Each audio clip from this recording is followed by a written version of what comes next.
Yo, what is going on YouTube? It's your boy Mosballin. Thank you guys for stopping by. I appreciate y'all being here. I have a really big important video. I have a lot to explain about how to make MT, how not to lose MT, little things like that. And we're gonna touch base on a lot of different things that you might not look into, you might not notice. I had a man's do so much work, stuff that basically so you guys don't have to, so you guys can understand it better. So we're just gonna explain everything. We're gonna get started. I'm gonna literally try to open your eyes in different areas. Plus I have a huge video planned. If this video hits, I'll say 200 likes. 200 likes, I will do something crazy and I will play every single mode for an hour each to see how much MT you make per game mode, because obviously game modes make you MT. But there's other ways. People are like, no, you can't snipe. There's no auction house. You can't do this. You can't do that. There's no way to make MT. I have 430K. I am 1, no money spent. 2, I mean, I probably play this game a little bit more than the average person for sure. Not a little bit more, but definitely a little bit more. But literally, I'm going for collector level. Let me actually show you guys. As of right now, I haven't hit it yet. But as of a little later today, I will hit 500 cards. I'm at 406 right now. I've opened the 10 box with MT. Like, forget about the VC. I have not spent any VC on this game. That I got for pre-ordering the game, all that stuff. But I have not spent VC in my team. I have not spent anything at all in my team. Just not me, not gonna happen. So our journey is real. I pretty much documented from start to finish. We'll start with the basics, which is exhibitions. Exhibitions are sleepers, bro. They are sleepers. There's MT here to make every single day. This resets daily. Look at that, bro. Can you actually beat that right there? I didn't do anything. All I did do one time was I bought some cards, right? We sat there, we bought a couple cards from like the Lakers, the Celtics, blah, blah, blah. I bought the cheapest cards out there, and we have another silver, so that sucks. Always open your prize balls as fast as you can because they don't stack and you need to get it done. And we just got another 1500. So just off that, we just made like 4,000 plus just off this alone. Every day it resets at 11 a.m. Eastern. The rewards literally get better the more you do it, so definitely take advantage of that. One thing we talked about is taking advantage of the exchange. Exchange is a great way to make or save MT. You can buy cheap golds and throw them in here. Literally throw the cheap golds in here. You can make some money. Like if I know, for example, I know this card is cheap right here, I can chuck it in there and hope to pull somebody better so I don't have to buy the more expensive one. Me saving MT is like me making MT. And then throwing golds to get it. Emeralds, for example, you need 2 golds to get an emerald. That's something I do often, as well as being able to get sapphires. These repeat every single day. There's a little countdown, little cooldown, and you're able to make it happen. Little things like that. Now, the main thing that I want to talk about is holding on to cards. Now, some people aren't going to realize, but card prices are going to drop. They haven't dropped yet, but the card prices in here will drop 3 weeks after they are released. That was what was told.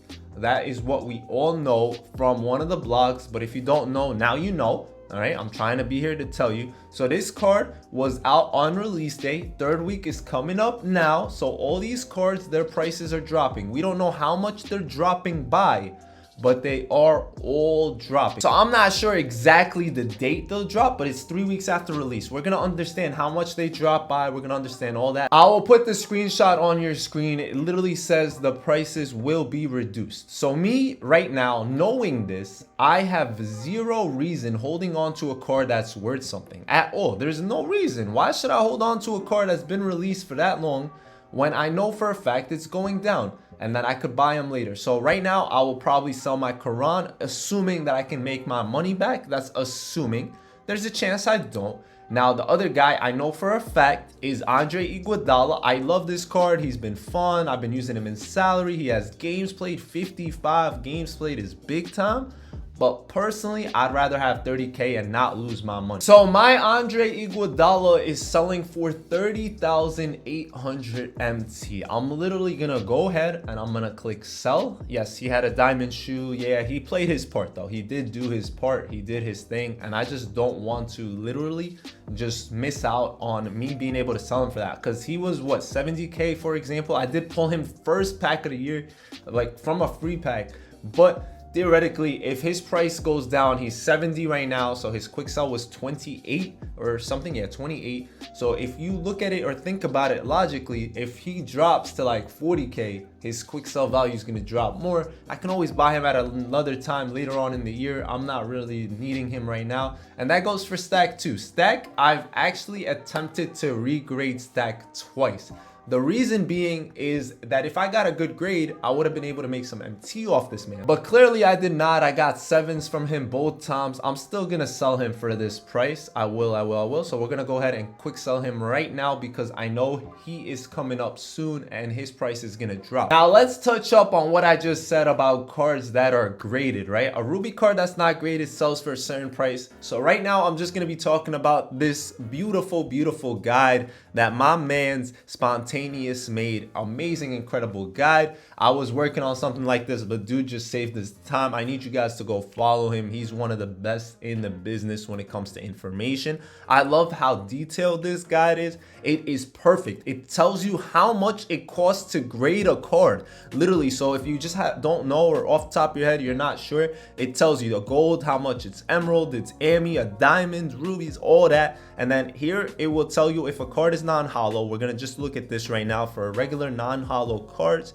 It'll tell you an ungraded quick sells for this much. Now these are obviously the ones without the MT slash sticker, like that they're not auctionable, non-tradable, whatever the case is. So these are either the ones you buy or pull from pack market, stuff like that. Now I need you guys to do the math of whether a card is worth it if graded or not. Now there's many ways to like tell, and it's basically gonna come down to if a card was free, if you pulled it, stuff like that. Now me, for example, I pulled Ruby Andre Iguodala, right? So I had Iguodala, he would quick sell for 28k, and then to grade him was 2,800. So I was willing to take that risk because all I needed was to get an 8. If I got an 8, I got my money back, right? I didn't lose any money. If I get a 9, I clearly made 2,800 MT just for grading that card, right?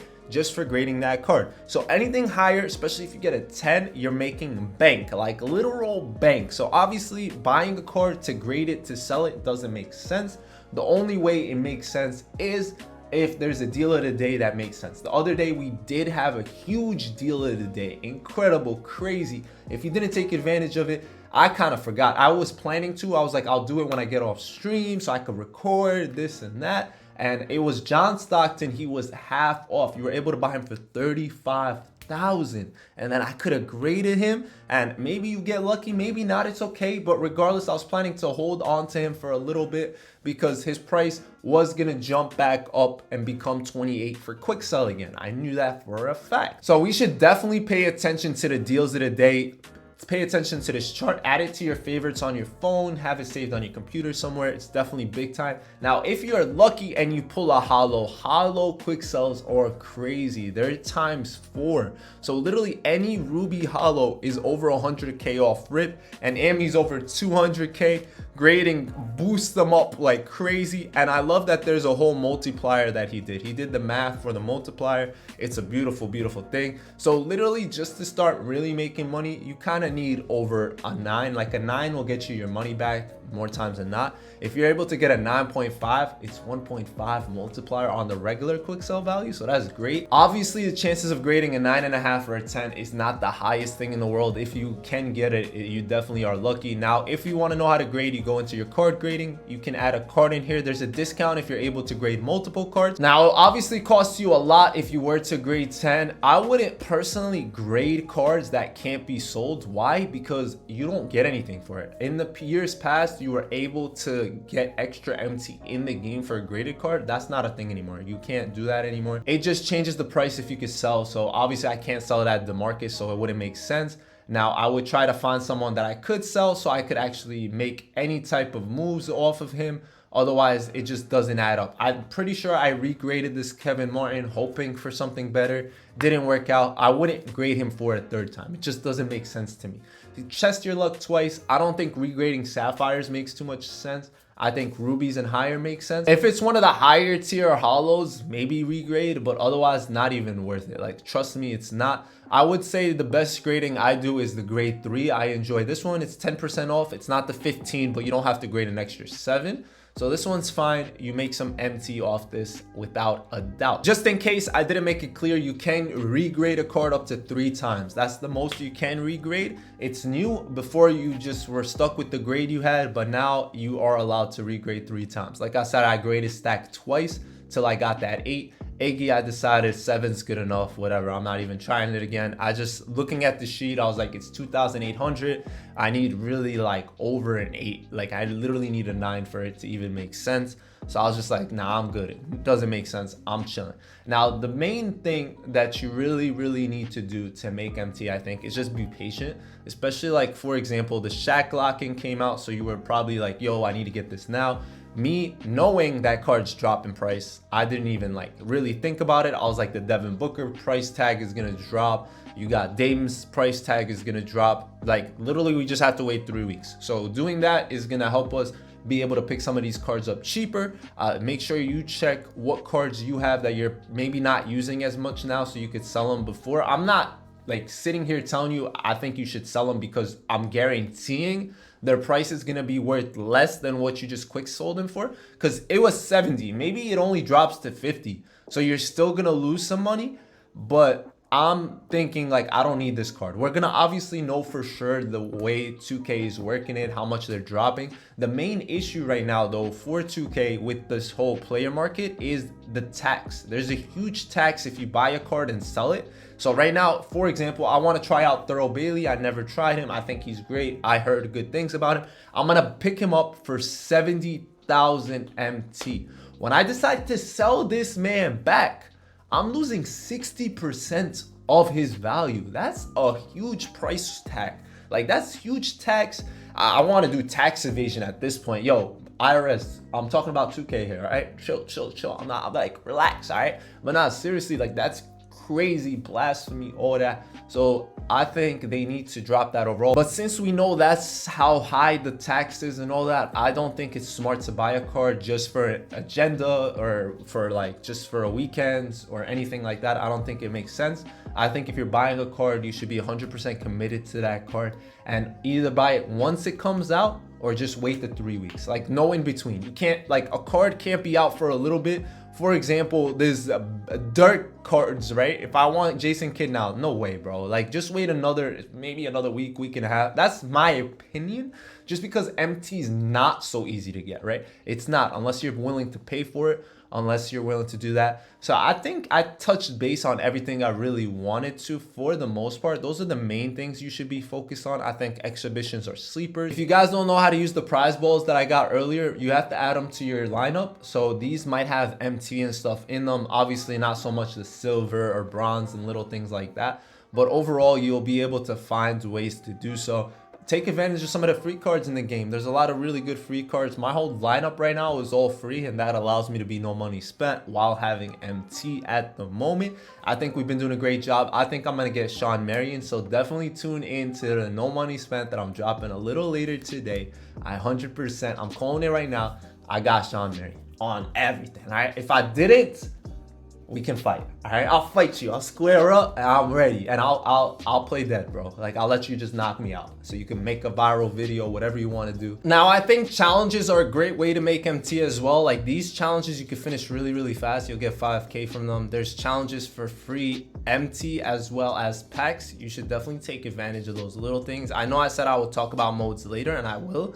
But, like, literally, these games are to 21. You're getting a guaranteed 1K plus whatever else you earn.